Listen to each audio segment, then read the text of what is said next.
Hello. I'm going to be doing a series of videos over the next month while we're in lockdown. Some of these videos I hope are going to be inspiring.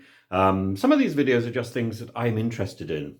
And at the moment I have two very poorly cats. I'm very worried about them. And I thought I would share with you my ideas about whether or not cats, whether or not our pets, have souls. It's something that's preying on my mind at the moment. For the record, I think they do, and I think cats and dogs, and many animals, in fact, will have an afterlife, as we will. So that's my personal opinion. If we were going to look at orthodox thought, we would distinguish that from traditional theology, and we call this theologumena. My personal thoughts. My thoughts on this subject go back to Aristotle, and Aristotle thinks that the soul thinks that we have two souls, an animal soul and a human soul, and the animal soul effectively produces some sort of locomotion. I think that the animal soul does more than play the part of an inspired mechanism. I think that my pets particularly have identity and individuality, and any pet owner will, I think, agree with me. They are able to communicate, and more than that, they have an ability for interspecial communication. They can communicate between the species. They seem to communicate directly with me as well as with each other. So at the moment, my older cat, Hannum, is at the vet's, and Bay, my younger cat, is walking around quite disconsolately, wondering where his big sister is, although actually they don't seem to get on terribly well. But he is quite forlorn without her. Now, that seems to me to be a sign of individual character and thought. The three main religions are fairly cautious and are often characterized as negative when they are asked about animal souls and the afterlife of animals. Judaism is probably the most austere, and the key passage is Ecclesiasticus 3:18. So what befalls a wicked man befalls beasts. And this has a very long and robust Rashi interpretation in Ecclesiasticus Rabbah, that just as animals die forever, so do the wicked. Now, the Rambam, Maimonides, says in the Guide for the Perplexed, in 3:17, that he thinks there is no support for an afterlife in the Talmud. And when he's talking about Ecclesiastes, he makes a very interesting point, where he says he cannot imagine paradise peopled with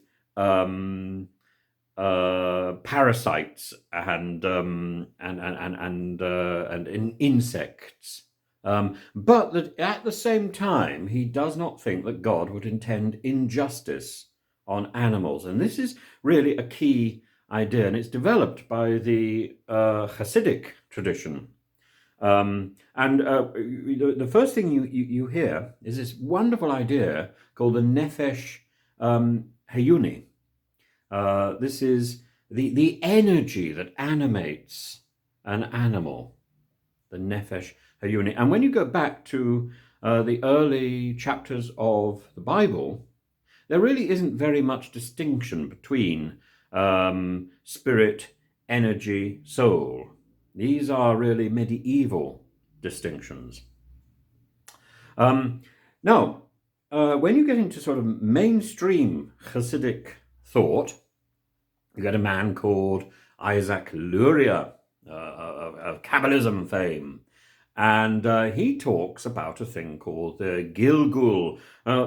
This is very complex, but it's essentially an idea that people who have not led the most inspired life might find their souls returning and animating beings among us. So, for example, my cats, my animals, even the grandfather clock might be inhabited by a spirit of one of our forefathers or mothers. So what's important here is we do not know what we are dealing with, so therefore we should treat the whole of creation with great care. This I suppose, at its simplest, is a form of Hasidic purgatory. I find it I find it very inspiring, and lying underneath it, of course, is a wider debate about the spiritual identity of our animals and the care that we should take in their treatment. Now, Islam actually has an incredibly positive view of the cat. The Prophet himself had a much-loved cat called Musa, and there's some very interesting and rather charming stories about that cat and about him sort of, cutting his clothes to avoid disturbing the cat. It's deeply, deeply charming. There's a companion of the Prophet, Abu Huraira, who's called the father of the kittens, I think. There's a Abu Sa'id, whose cat saved the Prophet from death by snake. And cats are regarded in Islam as ritually clean, and therefore you will often see, particularly if you go to Turkey and Istanbul, you see, you're talking, and we're talking about you. You'll see cats around the mosque, which I think is simply delightful. And as a guardian of two poorly cats, I find the companionship of Islam's prophet to be very encouraging indeed. In all three of the great religions, I believe there's room to think of cat heaven and doggy paradise. And the key to that is in our language, because the word paradise is simply the Persian word for garden. And it's very difficult, I think, to think of a garden without animals. I certainly know one lady. I know one lady who doesn't like the idea of cats visiting her garden because she doesn't like finding cat poo on the lawn. But even she would recognize the value of worms, and she had a much loved dog. If you go back to the idea of the Garden of Eden itself, you cannot but think of that being peopled by animals as well as humans. A point, indeed, that Bishop Callistos, Metropolitan Callistos in the Orthodox Church makes. If we have animals in the Garden of Eden at the beginning of creation, then why not in the paradise at the end of creation? We can look at the biblical text. We've got the Garden of Eden and the care of animals in that. We've got Noah's Ark, how God cares for the animals and selects them to survive the flood. We've got the wonderful story of Jonah, at the end of Jonah, which I think was the first book that I read in its entirety in Hebrew. And at the end of Jonah, there's a lovely line. Should I not be concerned, says God, over Nineveh, the great city, in which there are more than 120,000 persons who can't tell the difference between their right or their left hand. And should I not also be concerned with the many cattle? So God is concerned with the animals. In Psalm 148, the animals are called on to praise God. And in Daniel chapter 3. What's the point of that if there is no ultimate purpose in their praise? Francis of Assisi, you can think of the Canticle of the Creatures. Wonderful, a wonderful prayer, a wonderful piece of poetry. At the end of Mark's Gospel, so at the heart of the Christian message, Mark chapter 16, verse 15, there's a very, very strange verse. It says, go into the whole world and proclaim the gospel to every creature. It doesn't say to every human, it says to every creature. And in Revelation, the book of Revelation, book of the Apocalypse, then I saw every creature in heaven and earth cry out blessings, honor, power forever to the Lamb and the throne. That's in chapter 5, verse 13. St. Francis, after whom I was originally named, wanted all creation to share in Christmas, and he provided extra food for all the creatures, all the livestock, and wanted the walls of the barn to be smeared with food so that wild animals could come and lick it. It's a wonderful idea that every creature celebrates in this festival. Psalm 150, let everything that has breath praise the Lord. Breath, spirit, soul, these are all really interchangeable words. And in St. Paul's letter to the Romans, a very important letter, which I think is sort of the key really to my more optimistic reading, all creation is groaning for redemption. All creation will share in the freedom of the children of God. Now, if you were to follow the Orthodox traditions of the Jesus prayer, which I think is very efficacious, even in a non-religious sense, to quieten down and breathe. I find it. I find breathing is a very useful thing. Slow down your breath. Existence itself in the Jesus prayer is seen as a prayer.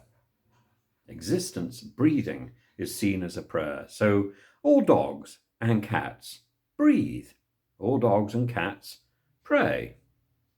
Now, really, here is the very essence of my theologumena, my personal opinion, and it comes from a book by C.S. Lewis, because I adored Narnia as a child, and in The Great Divorce, C.S. Lewis talks about, or he paints this wonderful picture of a lady in heaven surrounded by a huge multitude of animals, her pets. So there we have a vision of a paradise in which humans are accompanied by the animals they love. So those animals are there because of her.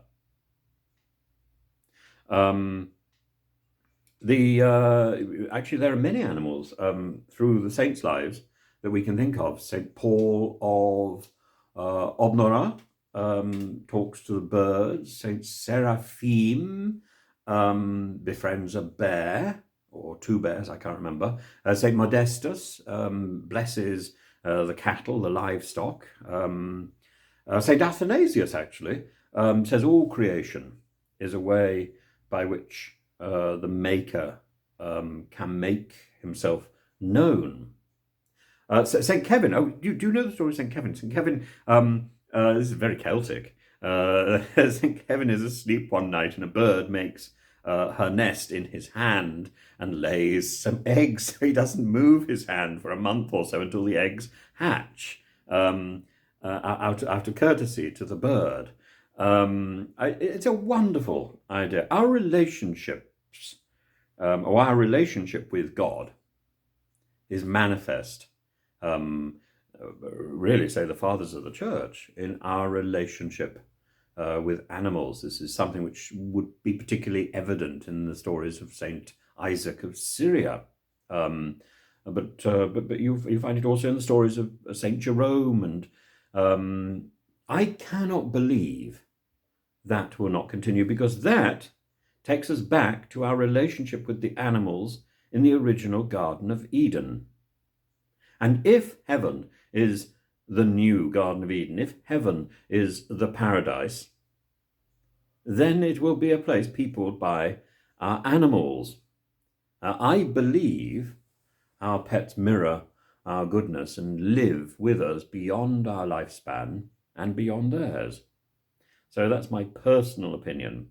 Yeah, I am very distraught about my cat's ill health. But as I say, I've been thinking about whether or not our cats and our animals have souls, and as I certainly think they have personality, character, individuality, and I certainly think that they communicate and they are aware. And I'm not quite sure what else qualifies as a soul. But anyway, please leave your comments. Do subscribe. There'll be a video here, I hope, every day unless I get completely distracted. So look, have fun, and do question what I'm saying, and do spark some sort of debate, because that would be great fun. Bye-bye.